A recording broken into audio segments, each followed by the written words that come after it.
Primer libro de Macabeos, capítulos 1 al 3. Comenzamos nuevo libro y en este episodio se te pregunta si eres fiel a tus principios. Y por si no sabes a qué me refiero con ello, primero te voy a decir cuál es la definición, o más bien, cuáles son mis principios. Pues los principios son aquellas cualidades, virtudes que fundamentan nuestra manera de ser como personas y nuestro comportamiento. A lo largo de este episodio se va a ver dos ejemplos: los que sí que son fieles a sus principios y sus consecuencias, y los que no son fieles a sus principios y sus consecuencias. Por lo tanto, quiero que te quedes reflexionando esa pregunta de ¿soy fiel a mis principios? Luego lo comentaremos. Vamos a comenzar con la introducción al libro de Macabeos, porque este libro está partido en dos partes: primera de Macabeos y segunda de Macabeos. Cabe decir que al ser un libro que está en la Biblia católica pero no está en la Biblia cristiana, pues los estudios que he investigado en este libro no me dan suficiente información. Por lo tanto, en los anteriores libros sí que he podido comprobar cómo cuando se parte un libro era porque el rollo era muy largo y pasaron a ser de un libro a uno. Por lo tanto, supongo que en este libro también pasó lo mismo, que al ser un libro tan largo lo han partido en dos partes. Así que primero comenzaremos con su autor. ¿Quién escribió el libro de Macabeos? O los libros, porque se parte en dos. La primera parte, el primer libro de Macabeos, dice que lo escribió un judío de Palestina. No se sabe quién, alguien anónimo, pero lo que sí que se sabe es que esta persona tenía acceso a los archivos históricos. Es decir, que en el imperio pues podía investigar, y todos los datos que se nos narran generalmente sí son verídicos. En el segundo libro el autor es Jasón de Cirene. Entonces, ¿qué trata este libro? Según la explicación de mi Biblia, que usó la Biblia de Jerusalén, dice que este libro trata las luchas para conseguir la libertad religiosa y política del pueblo judío, y que indica que Macabeos es el héroe principal. Se escribe aproximadamente sobre el año 100 a.C., pero todos los sucesos que narran son del siglo IV a.C. De modo que, ¿qué significa Macabeos? Siempre me gusta buscar el significado de cada libro, de cada título, y lo que he podido encontrar, porque no hay mucho, es nombre que reciben en la tradición bíblica los 7 hermanos que fueron martirizados junto a su madre, según narra segunda de Macabeos. Menudo spoiler me han soltado en la definición de Macabeos, pero así está escrito. Entonces, otra de las definiciones que he encontrado en estudios católicos de este libro es que deriva de martillo, de la palabra martillo. Y esto se refiere a que, pues, él como que es un sentido muy figurado. Entonces, como que pegaba martillazos en las conciencias para, pues, defender su postura ante Dios. Es decir, como que intentaba hacer ver a los demás quién era Dios y por qué había que serle fiel. También significa designado por Dios. Por lo tanto, vamos a ello. Primera de Macabeos, esta es una versión griega y está compuesta por su introducción, luego viene la sublevación macabea, habla de Judas Macabeo, donde aquí habla de que su técnica de lucha son las guerrillas, pues que él se toma las batallas como actos de culto, se hacen ayunos, oraciones, etc. También realiza un tratado de amistad con los romanos. Luego viene Jonatán, que este es el sumo sacerdote, que luego pasa a ser gobernador de Judea y garantiza la libertad religiosa. Sin embargo, la envidia y la traición acaban con el héroe bíblico. Luego pasamos a Simón, que es la tercera generación de Macabeos, y él es traicionado por su propio yerno. Además, indica que la casa de David sigue viva, nos da una esperanza. Y luego el libro segundo de Macabeos no es, ojo, no es una continuación del primero. Es un libro paralelo a todo lo que va sucediendo en el primer libro. Entonces, aquí concluyo que tal vez no fuese un libro entero, sino que sí que puede ser que estuviesen divididos desde un principio, pero no lo tengo claro.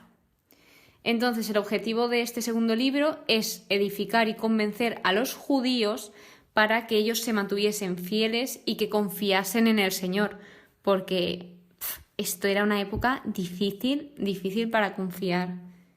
Y además también estaban escritos, o sea, este libro en concreto, el segundo, para los judíos de Alejandría. Primero de todo, trata sobre unas cartas a los judíos de Alejandría, donde los invita a celebrar la fiesta de la dedicación del templo. Luego hay un prólogo que él los invita a ser fieles a la ley y a sus costumbres. Más tarde viene un resumen de la obra de Jasón, que es básicamente abarca gran parte de este libro y que la victoria debe ser celebrada con una fiesta litúrgica y por último termina con un epílogo. Por lo tanto, algo que os tengo que comentar como extra de estos libros es que aquí los macabeos son presentados como los nuevos jueces, entre comillas, de Israel. O sea, los jueces, si recordáis cuando estudiamos jueces, que fueron de los primeros libros históricos que estudiamos de esta sección, ellos eran suscitados por Dios para liberar a su pueblo y restaurar la teocracia.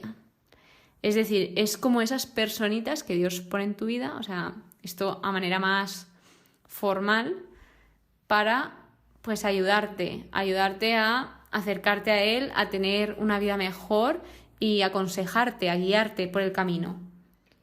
Otra de las cosas que os quería comentar es que la enseñanza fundamental de las victorias que da este libro es que la fe y la fidelidad a la ley, a la palabra de Dios, son una fuerza más poderosa que un gran ejército. Y por último, y no menos importante, es que, como hemos visto, este libro se encuentra con el conjunto de libros históricos, por lo tanto está narrando hechos históricos que sí pasaron.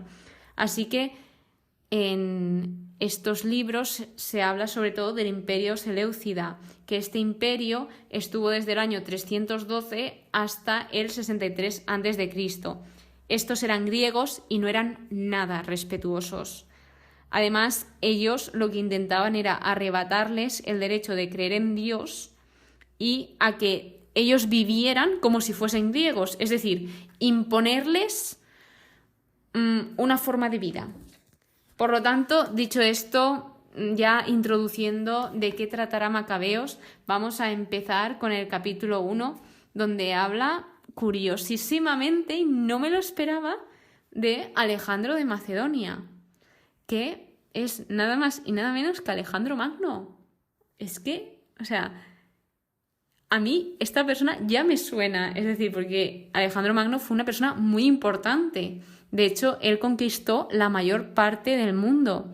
Y, pues, ¿qué queréis que os diga? Hasta hace unos meses, y no voy a decir unas semanas, no tenía ni idea de que Alejandro Magno aparecía en la Biblia. O sea, me ha sorprendido bastante.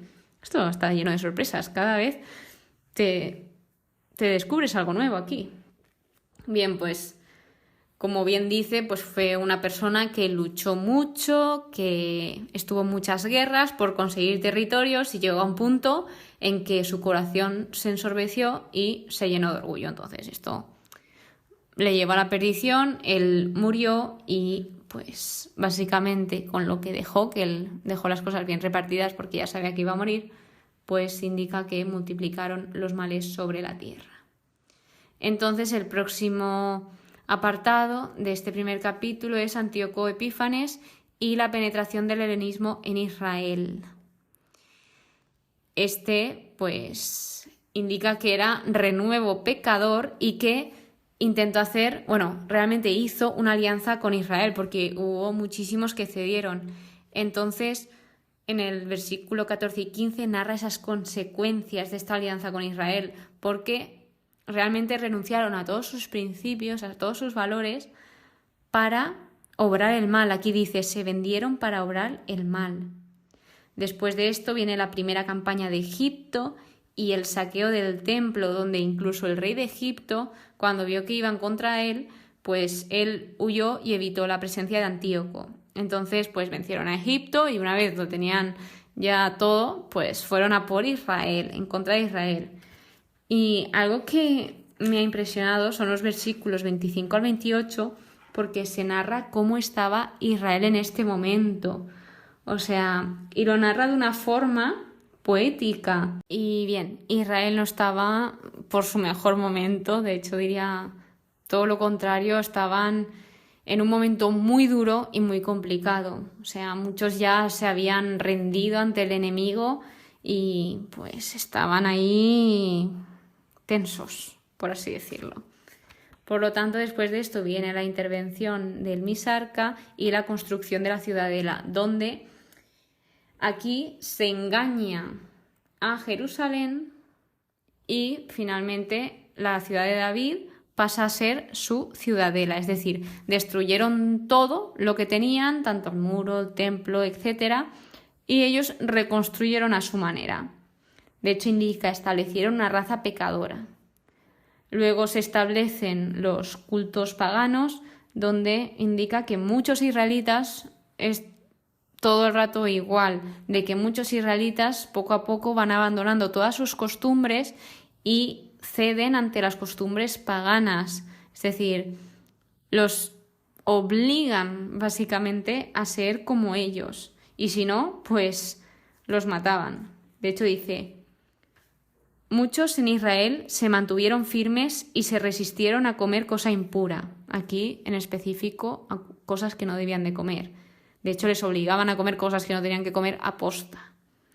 Prefirieron morir antes que contaminarse y que profanar la alianza santa, y murieron. Es decir, muchas personas que siguieron siendo fieles a sus principios y no ceder, murieron. Luego pasamos al capítulo 2, donde habla de Matatías desencadena la guerra santa, es decir, y nombra a sus hijos, que él tuvo 5 hijos. Entonces, pues, de entre ellos está Judas, que lo llamaban Macabeo, y de aquí también se ve un poco el nombre de estos libros. Y llega un momento en que Matatías se pregunta, ¿he nacido para ver tal? Y yo a ti te pregunto, ¿para qué has nacido tú? No es una pregunta fácil, la verdad, es una pregunta muy difícil, pero con esta pregunta quiero que sepas que tú estás aquí porque eres importante. Es decir, tú has nacido para algo. Tú no digas, no, es que he sido un error. No permitas eso, ni yo no sirvo para nada. Mentira, no te creas esas mentiras, porque tú eres una persona única que estás aquí pues por el propósito que sea. Así que pues que eres importante y que ojalá algún día encuentres ese propósito si no lo has encontrado ya. Pues vuelve a indicar la situación de Israel, que estaba en un profundo duelo, habla de las pruebas que hubo. Entonces había encargados de imponer la apostasía. Imaginaos hasta qué punto llegaron aquí, y además se le propuso a Matatías como Matatías. Se dieron cuenta que era un jefe ilustre y poderoso, además, ojo ahí, se percataron de que era apoyado por sus hijos. O sea, él tenía apoyo, y esto es importante porque cuando tú tienes apoyo eres más fuerte. Juntos somos más, pues ahí estamos.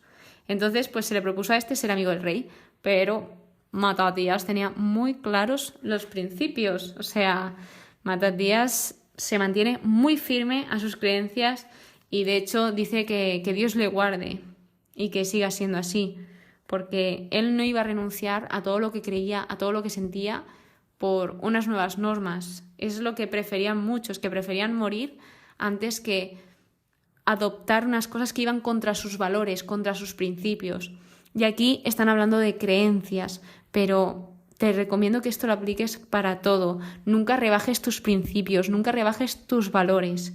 No lo permitas. Entonces, en este punto, Matatías hace un llamamiento para todas aquellas personas que son fieles a la ley, que vayan con él, que le sigan. Esto es algo como los jueces de Israel, parecido, no es igual, pero muy parecido. Entonces, continuaron y que pasó, pues que una serie de fieles a la ley murió por ser fiel a sus principios, es decir, esto se repite mucho en este libro. Entonces, pues luego vino con que ellos dejaron bien claro, Matatías y todas las personas que le seguían, que peleaban por sus vidas y sus costumbres, y que se les unieron, como dato interesante, los asideos, que esto significa piadosos, que estos en un futuro se separarían en fariseos, que seguro que os suenan, y en esenios. Entonces, los asideos se unen a Matatías y a los demás, que eran judíos fieles a la ley, e indica que eran israelitas valientes y entregados de corazón a la ley. Dice algo muy interesante y es: la empresa prosperó en sus manos. Y esto se dice mucho en la Biblia, como que si sigues al Señor triunfarás en todas sus empresas. Pues aquí se está viendo ese cumplimiento de que ellos eran fieles a la ley del Señor, y aquí indica: la empresa prosperó en sus manos. Prosperarás. Luego viene el testamento y muerte de Matatías, donde él les deja bien claro que muestren ese celo, ese deseo por la ley, por saber, por leerla, por estudiarla. De hecho, se nota, demuestra esa sabiduría que él tiene sobre la ley, porque poco a poco va recordando todas esas personas importantes como Abraham, luego también habla de José, Caleb, David, Elías, etc. Y bueno, habla de otros que aún no hemos llegado, o sea, como esto tiene un orden específico de libros históricos, por ejemplo, habla de Daniel, que Daniel sé porque pues en las Eucaristías sí que se leen lecturas de Daniel, pero aún no hemos llegado a su estudio. Entonces, poco a poco. Y nada, pues va recordando que todos ellos pasaron por pruebas y recuerda que todos los que esperan en el Señor jamás sucumben. Vuelvo a repetir, no temáis, que se repite mucho en la Biblia, pero es que es verdad, es que somos humanos y a pesar de que nos lo repiten constantemente, seguimos teniendo miedo. Luego recuerda: hijos, sed fuertes y manteneos firmes en la ley, que en ella hallaréis la gloria. Por último, el tercer capítulo habla de Judas Macabeo, donde indica que él fue jefe de los judíos desde el año 166 hasta el año 160 a.C. Y aquí él se ve que después de morir su padre se le ofrece apoyo y sostuvieron entusiasmo. Qué importante es esto, porque Judas, a pesar de todo, él tenía apoyo, y esto también pues es como algo que te va sumando más aún. Además indica que Judas también reunió a todos los que estaban dispersos. Y luego habla de los primeros éxitos de Judas. De hecho, aquí se refiere mucho a Dios como el cielo. Dice: al cielo le da lo mismo salvar con muchos que con pocos, que en la guerra no depende la victoria del número de soldados, sino de la fuerza que viene del cielo, refiriéndose a Dios. Es decir, aquí llegan a un punto donde ven que van contra ellos y Judas les da ese aliento al pueblo diciendo como que da igual que sean 1.000.000, por decir una cifra. Dice, y que nosotros seamos 3, porque al final lo importante es la fuerza que nos viene del cielo. O sea, si Dios quiere que nosotros salgamos victoriosos en la batalla, saldremos victoriosos. Entonces ellos dicen de nuevo, ese para qué, o sea, el por qué ellos están luchando y combatiendo. Dice, nosotros combatimos por nuestras vidas y nuestras leyes. Y vuelve a repetir, no temáis, no tengáis miedo. Esto también lo podemos aplicar en nuestra vida, que generalmente tenemos una serie de miedos que son tontos. O sea, sí, son tontos, son tonterías, pero ahí están. Y aquí se nos repite constantemente, no temáis, no temáis, no temáis. Y pues somos humanos y seguimos cayendo en el error de temer cuando tenemos que confiar en Dios.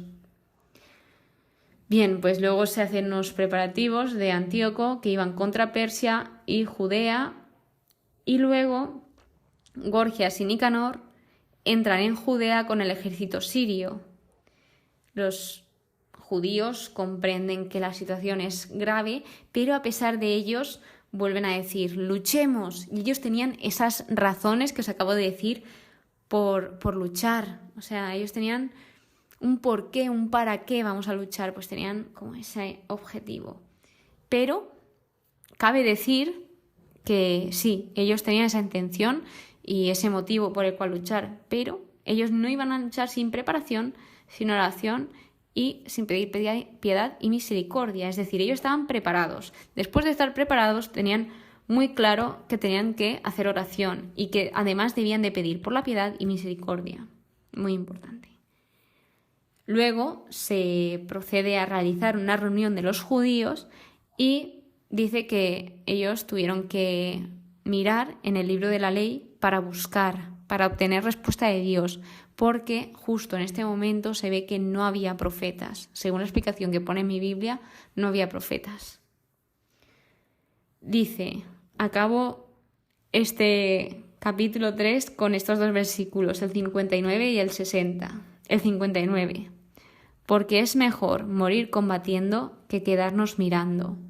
Y esto lo podemos aplicar también en nuestra vida, de que si al final nos quedamos sentados mirando cómo pasa la vida, pues no vamos a hacer nada. Si nos quedamos siempre sentados, ¿qué podemos hacer? A ver, mirando cómo pasa el tiempo, cómo pasan las horas, tenemos que actuar, tenemos que vivir. Y así te aseguro que los días se te pasarán volados.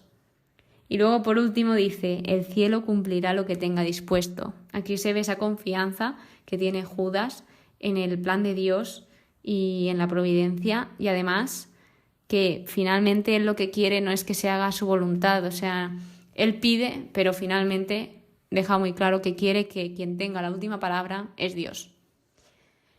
Y con esto terminamos el episodio. Espero que hayas reflexionado sobre esta pregunta. Sé que con lo que os he contado es un poco difícil, como diciendo, ostras, pero estas personas murieron. Pero tal vez si hubiesen renunciado a lo que ellos realmente querían, hubiesen muerto en vida, o sea, hubiesen sido muertos vivientes. No sé si me entendéis. Entonces, qué importante es tener firmes y mantenernos firmes en nuestros principios y no renunciar a ellos, porque te digo una cosa, quien te quiera te va a querer igual. Entonces, sé tú y sé fiel a esos principios. Ese es mi consejo. Muchas gracias por estar aquí un día más. Nos vemos en el siguiente episodio. Que pases muy, muy, muy buen día y que Dios te bendiga.